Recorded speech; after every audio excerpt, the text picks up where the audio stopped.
Sorry for the wait, guys.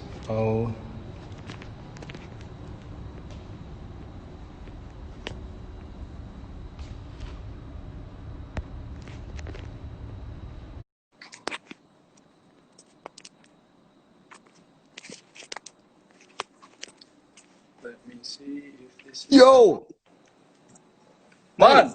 Yes. Okay. can you hear Brilliant. me? I can hear you. Can you hear Nice. me? Yeah, sure, I am. Okay. Sorry for the wait, everyone. Fantastic. I'm How's it going going to. over there?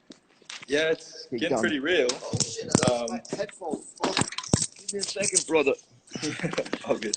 You know, I have so funny ears that these things are not holding in my funny ears. Ah. All right, maybe I should swallow them. All Okay. right, I'm back. Okay, here we are. Okay. Brilliant. How are you doing with lockdown? Well, I'm in my studio, as you probably know, and trying to make some work. I'm gonna show you some here, some Ooh. nudity and some funny things. But I have the privilege to be in a very nice studio. I can give you a tour later, and yeah, it's honestly I don't even feel a lockdown because I'm here anyway every time all day long anyway. So there's no big difference for me. Brilliant. I thought I'd start off at the start of your exhibition, work our way through, and then introduce each one of the pieces. Um, Okay. what I would like to start off with is just the title in itself, Translucence, as we Yeah. go on Right. into the start Hmm. of the exhibition here of your 8 pieces. Right. If you could tell me just a little bit about the meaning of the name of the exhibition. All right. Okay. It's a long story, but try to make it as short as possible. Translucence is, of course, being see-through or being, the opposite of being opaque. But I changed the word into trance, like being in a hypnotic trance, because, I've dealt a lot with hypnotism and have a little education in hypnotherapy. And I think trance is something very important these days because we are all in a mega trance the whole day.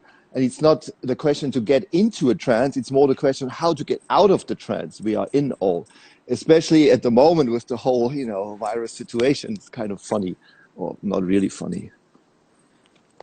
Brilliant. Okay. And then these pieces, you have 8 of them in our show here in Tokyo, Right. just outside of Ginza. Hmm. These are all oil pieces, yes? Yes, I made them especially for this show. These are all painted on canvas. The sizes are not so big, about 90 centimeters by like almost 60 centimeters and smaller. And they're all part of a series I started. But the funny thing is, history has changed.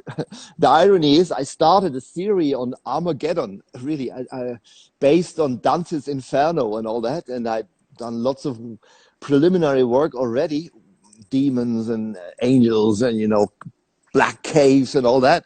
And I started to work on this. And these were the first characters I wanted to introduce to the people. But now, the whole inferno became reality, more or less. And now I have to think about how am I gonna process the upcoming exhibitions, and how do I stick with the subject of inferno, or do I completely, it's very difficult, but it's interesting. The thing is, look, I have a. Can you see that here? I have a Yeah. it's very hard to see. Can't get closer. It's a piece by Albrecht Dürer. It's a woodcut from 1511 here in my studio, and it's the Apocalypse. And this was the beginning of my inspiration for dealing and thinking about how the world is going to end. But ironically, I started this like last year, and now we find ourselves in this extreme situation of, I wouldn't say apocalypse, but still, world has changed a bit, and it still is. With these, so moving on to these, like this cat, I've seen a fair few Yeah. cats, especially in your catalogs that I've sort Oh, of right. neatly Yeah. presented here. Um, a lot of them start off as the watercolors. Right. Do they usually start off as watercolors, or is it just straight into the oil format for you? Well, I have these two, I would say it's like two different types of work. I do these works on paper and I do these large oils and all that. have different qualities, because an oil painting, as you have it in the gallery, is definitely more heavy and more serious, and it's Yeah, very definitely. it's like being there. It will be there when we are long gone. You know, the Bacchus from Caravaggio, he made 500 years ago, is still smiling and grinning in our face. Caravaggio is dead. Everybody's dead, but this Bacchus is still there. This is the magic of oil paintings. They will survive no matter what's going to happen. I like this heaviness, and I like this tradition of the real, real in brackets painter's abilities. But also on the other side, I love these watercolors, which are completely the opposite.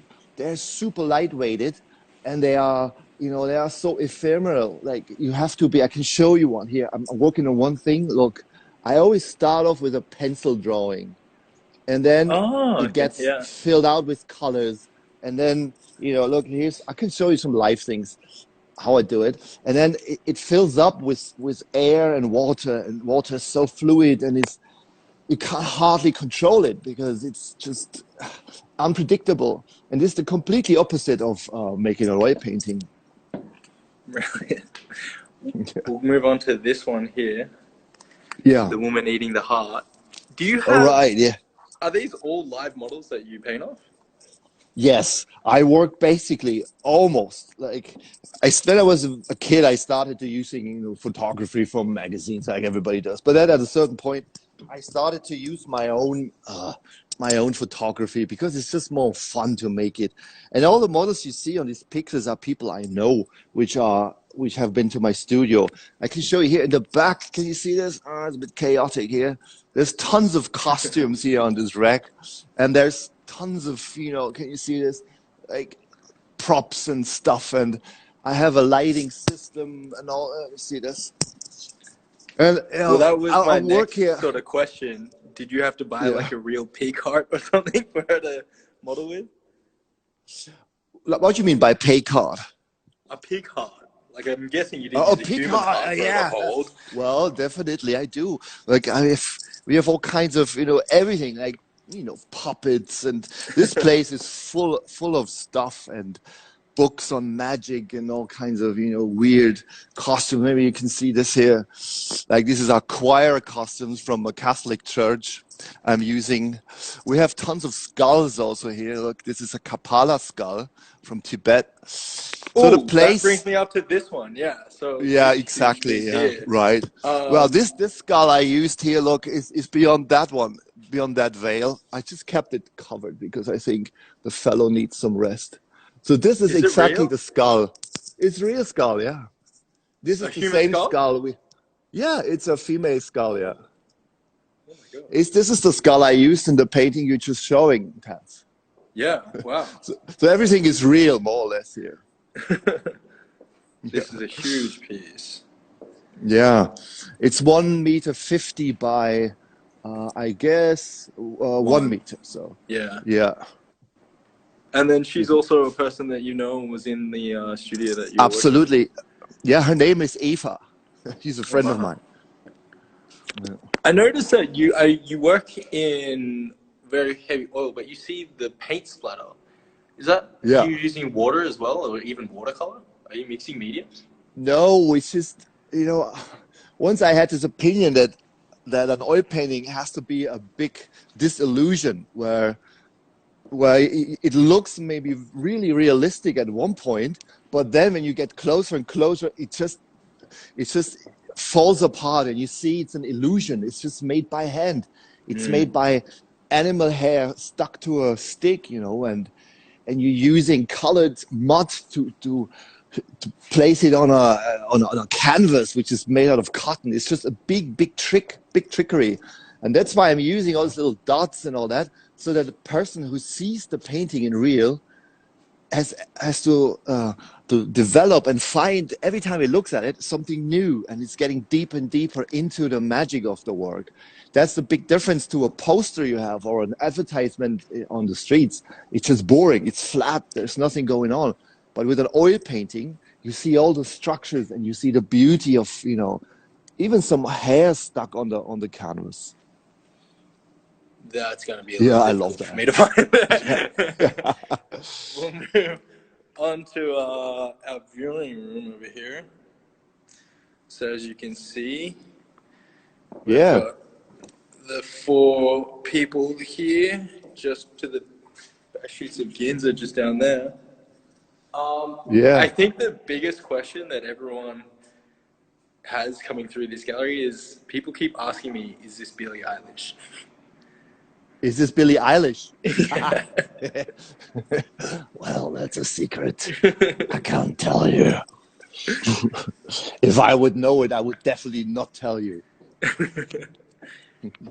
Well, we had tons of really famous models here at the place. I had Lily McManamy and all these people, and sometimes it's not about being, taking a portrait of somebody famous, but sometimes they're just friends or people I know, and it just comes up and it develops out of fun to make a nice painting of somebody. I'm not hunting for, prominent people. I don't care at all. I'm not Andy Warhol. And then we'll go on to this model off to the side. All right, this guy is called Timo. I wanted to make I wanted to paint. I'll be speaking about Caravaggio's Bacchus. Yeah, I wanted to make a sad and disillusioned, tired Cupido.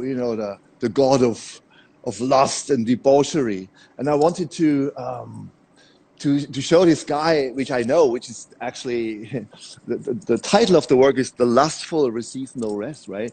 Yeah. I just wanted to show a very tired Bacchus after the party when everybody's gone, or after 3 days of celebration. And so this guy is tired already, but then the snakes pops up and they bite him and suck out the last drop of blood probably he has, his last vital, juices and spirits. And I thought it's a very dramatic picture, but also he has this name of his wife tattooed on his chest. Well, yeah, that was my next question. Which one's the wife's name? Is it this one? That one, yeah. And then this one is Russian. I don't know what that means, but I only know the other one means Daniela. That's the wife's name. Yeah. We'll head off to this one. All right. Oh, yeah. A lot of people have been saying little Game of Thrones reference, maybe. Right. I've done a bunch of exhibitions. One was called Those Bloody Colors. Yes. And I've done women in armor and battlefield scenes. I'm very fascinated by battlefields and also video games and fake history, because we all live in this, as I said in the beginning, in this kind of hypnosis where what is real, what is made up. Especially you guys in Tokyo, you have all these arcades and virtual reality, where you slot machines and all that. So the question, reality is mixing itself with other realities, and it's a constant melange of presence. And so the question is, what is historic? And if you come to painting and you see this more or less well done painting in a very classical Renaissance style, and you see this black dragon or blue dragon, well, is this an historic painting? No, of course not. I invented it, but it definitely goes to this idea of Game of Thrones, where people think this was real. People looked like this in the old days, or Vikings, the series where people think, oh, this must have been the Vikings. I don't think so, because Vikings didn't have even teeth. When you were like 31, you'd be dead by just dying of a cut you had on your finger, things like this. So reality is really, really made up, and we don't have any security. So the guy with the tattoo, Daniela, he tried to have some security. He tried to tattoo his wife's name on his own skin, which is very romantic, I guess, because this gives you the feeling there are things that can't be changed. Well, they can, of course. Brilliant. And then we have this holy model here in the red. Yeah. Yeah. Now, I have a quick question. Well, this one, please. You have it's almost like a spiritual halo coming off her face, which is present in a lot of medieval paintings. Right. Do you want to talk a little bit or expand a little bit out on the circle? Look, the thing is, in insecure times, people tend to get more spiritual. You know, we all try to feed on organic food, and we all go to yoga studios, and we all try to live forever. And, you know, the point is, it's a nice attempt, but it also shows the insecurities we are all facing in life. I mean, not talking about this corona shit, but speaking in general, nothing is for sure. And the less the less security is out there on the streets or out there everywhere, job, in love, wherever, people try to get spiritual, but there is nothing they can believe in. I mean, nobody really is religious these days. Nobody really is going to the churches and all that. So there's extra religious, like food, like organic food, yoga, health, self-improvement. So these new religions are growing. And so this young lady with the halo and the bloody hands, probably, I don't know, it's a sign for me where you're looking for spirituality, but it's all kind of capitalistic spirituality, because you have to pay in the yoga studio. Nobody's giving you that for free. You have to pay for the extra non-poisonous apple in the shop, which should be normal, that we're not poisoned by our food. See, all these like spiritual, kind of ironically, ideas are popping up in times where people are more and more insecure. I think, I don't know. Who am I to judge? I had a thought coming while just walking through the exhibition, but you didn't put these two together, did you, on purpose, as in like red and blue, good versus evil, Right. spiritual versus beast? Because they've both got the flags in the background, and they're both sort of flying their colours and showing appreciation to their devout sort of, I guess, mission. Well, I put them together. I think both of the paintings have a kind of a sharpness. If you go close to them, you see how they are really kind of detailed and have very thin and fine lines, okay? So, of course, they're more or less... So this one also is the only other one with the halo as well. Very faint, but it's there. Yeah. Mm. We put it up on the show, to be perfectly honest, because they looked good also on the show. When I had them in my studio, I made a little hanging here beforehand, tried them out, and I was very happy with this couple being together, because they, as you said, they're blue and red. They're very different. And I think if you do paintings, you always have to watch the contrast, and it's not too nice. Paintings are getting boring if they're too nice. They always have to have a mistake or something saddening. You know, there must be always a big disappointment in a painting. If you do it too well, you're just boring. It's like being too beautiful or being too perfect, having too much surgery in your face. It's not going to work out in my world. You just said that if it's too beautiful or if there's too much contrast, and you were talking about the balance of the artwork. Is that why you painted your backgrounds grey, just to make sure that it sort of mellowed out the strong accents of the oil? Exactly. This is all trick. You know, I think painting and magic is very close together, I think.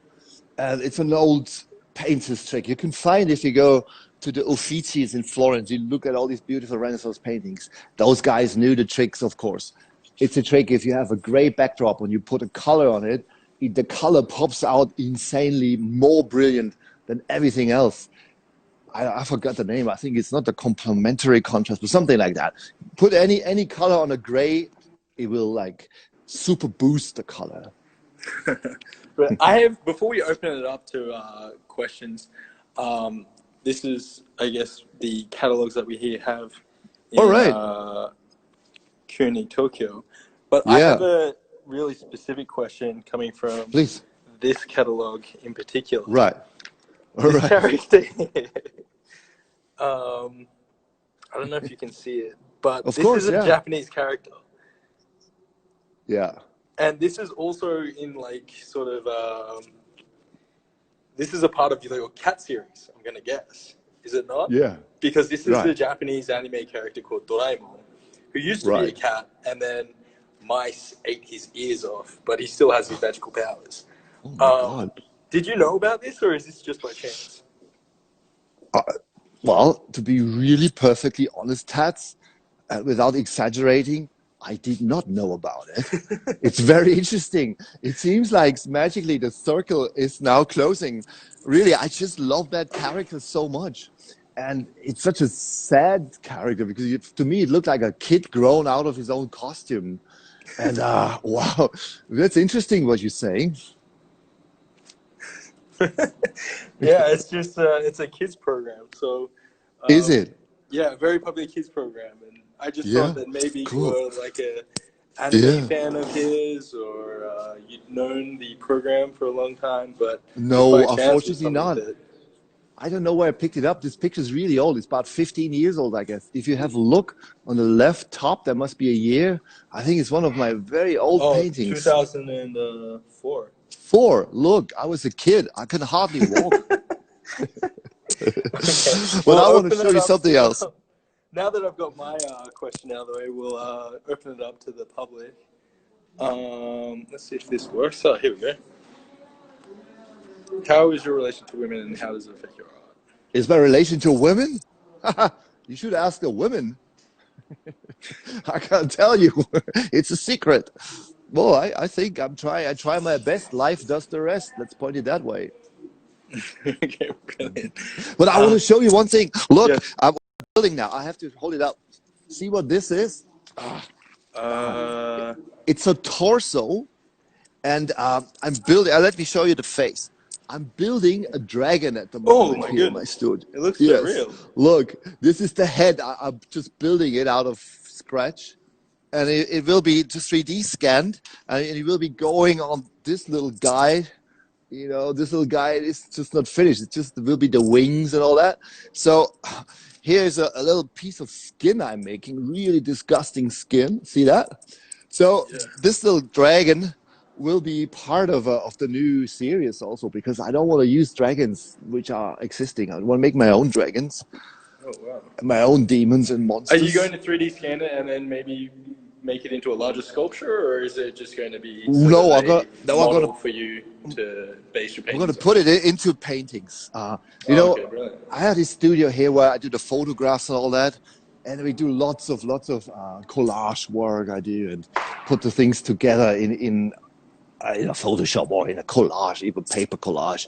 But using modern technology like gaming technology, 3D scans and all that software, you can brilliantly take your own props and put them into light situations and all that.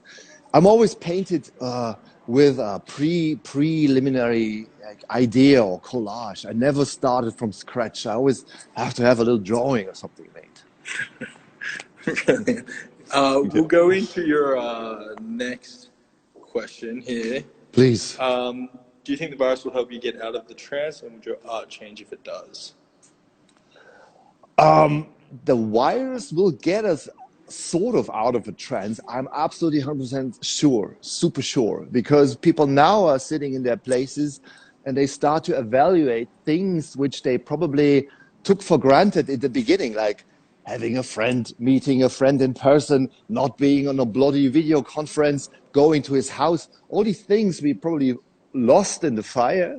And I think these are becoming, because we lose them now, or we miss them now, might be coming back. So kind of, I think analog life will be restart a little bit. What do you think?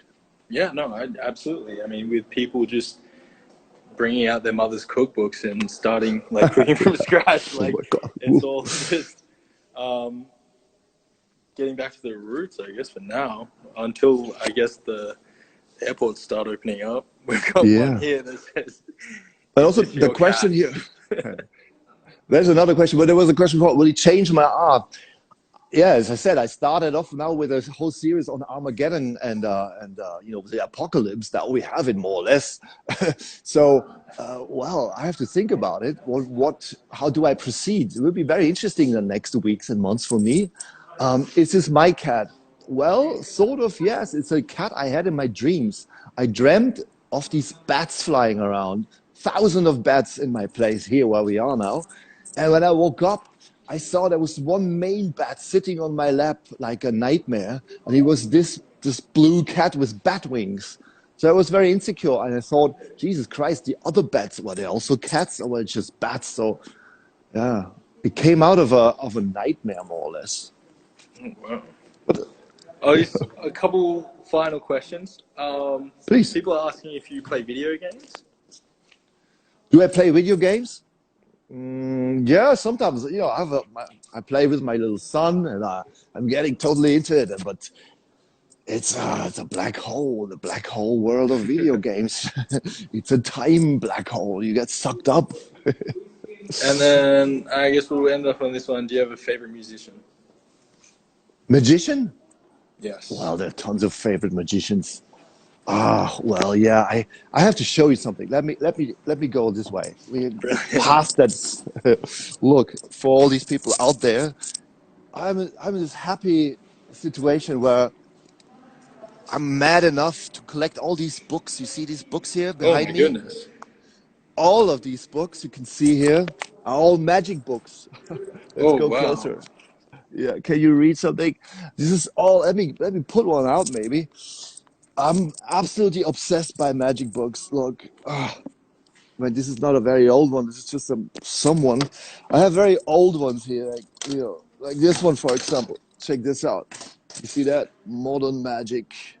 It's very old. It's from 1890. Oh wow. So all the books I have here are all books on magic and all, And it's hard for me to tell who's my favorite magician because they are all dead and gone. It's very difficult. There's so many. And even today, there's lots of brilliant magicians out there. I mean, magicians not just have to be magicians, if you're a good painter or you're a good musician or you are whatever you do and you create magic, it doesn't have to be a card trick or something stupid. Hypnosis and all that, trances, for example, are magic to me. And a good meal, a good cook, everybody who's dedicated to what he's doing is creating magic. If you do something that has a secret and nobody knows the secret, you're a magician. Fantastic words to end on. Yeah. Well, Martin, that I think is all the time we've got for today. Thank you so much for showing me around your studio. I'm sure that the live audience really liked it as well. And hopefully I'll see you soon. Hopefully, thanks, my friend. Everyone stay safe with Corona and stay safe. Wash your hands. Yeah, we all wash our hands, no question. Okay, my friends. Thank you so much. Bye bye. Ciao, ciao.